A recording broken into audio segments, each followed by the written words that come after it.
obviously in the West, whatever Christ was elevated to the highest place, right? Now, how do you understand? Now, I know Christ is a major figure in Islamic thinking, but there are differences. So can you help me? Can you wade me through that to some degree? Definitely.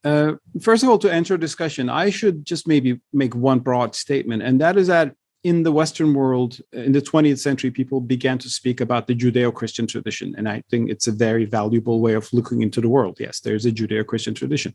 But I think there is something missing in that. There's Islam that is missing.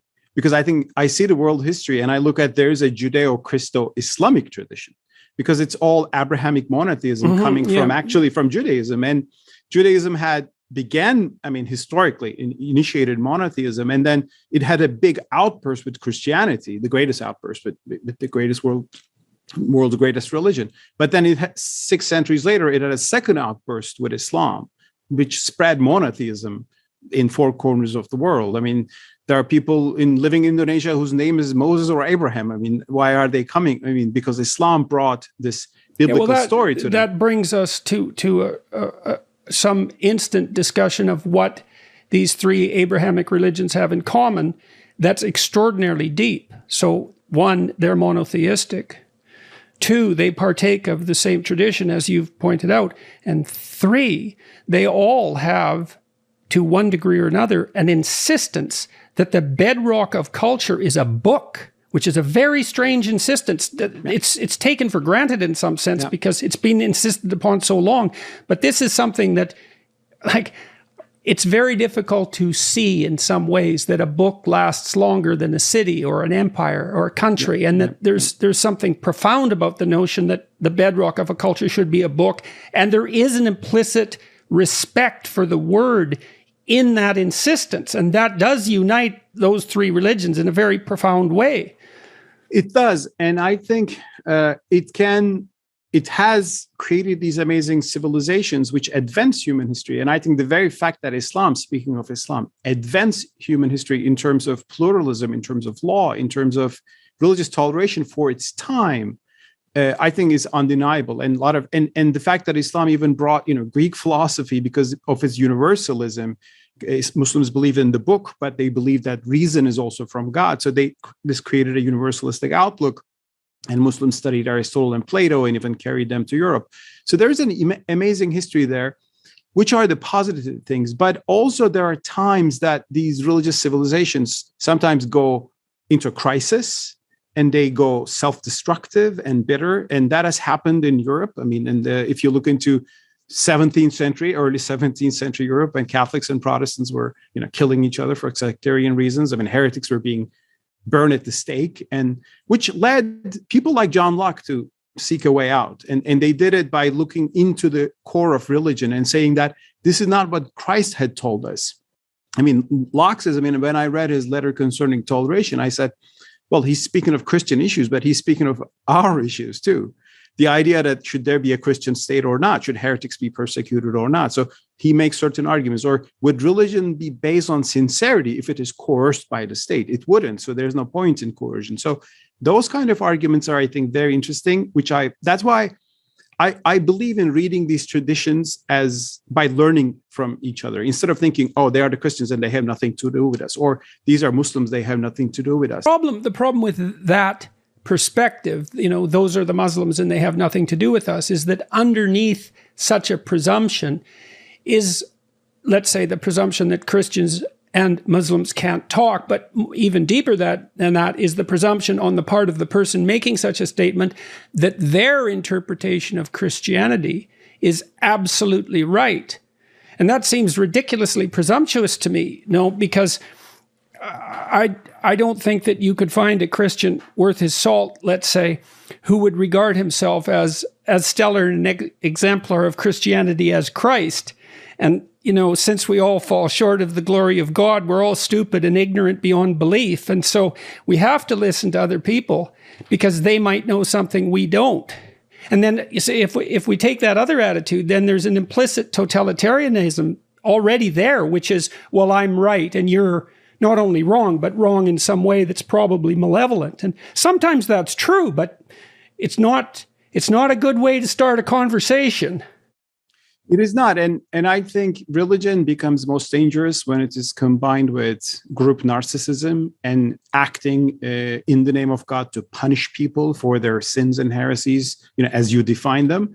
And that has happened in Islam. It still happens. I mean, groups like ISIS, Al-Qaeda, those terrorists, I mean, they are attacking Westerners, but they're attacking fellow Muslims too. And by defining them as heretics first. I mean, we see bombs of Shiites being mosques of Shiites being bombed by ISIS terrorists in the past 2 months. It happened twice. And this is a destructive dynamic which has been always extreme in Islam, but existed. But there are antidotes to this sort of thinking as well. And I sometimes read those antidotes and I say, oh, in the Christian tradition, here's an example of that. I mean, if you can, for example, let me give you an example. One, the big dispute in early Islam was who was the true Muslim. Like there was a civil war between the first Muslims, it's called the first fitna, and supporters of Ali and Muawiyah, the two figures, and I would sympathize with Ali, but they had a war. And there's a fanatic faction called the Khawarij, the dissenters, and they said, they have gone wrong, they have sinned. Because they have sinned, they're not Muslims, they become infidels, and infidels should be punished. So they started killing them. They were like the terrorists of the first century, always hated by mainstream Muslims. But what they were doing is to judge people and punish them in the name of God. But there was an alternative theology called Murjia theology, and it's called Murjia in Arabic means postponer.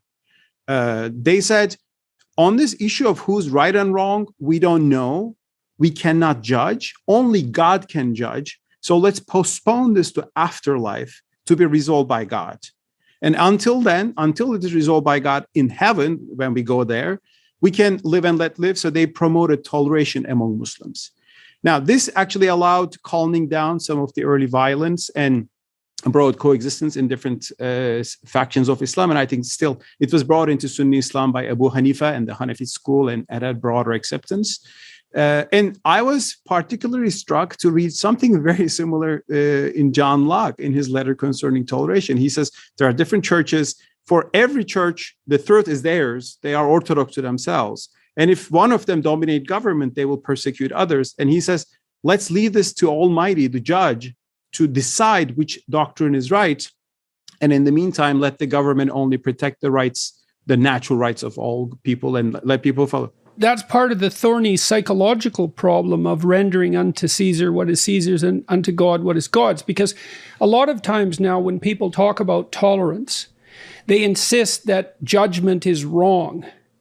And in essence, in some sense. And the reason they're afraid of judgment is because in its extremes, it can lead to the demonization of others. And we know exactly where that goes.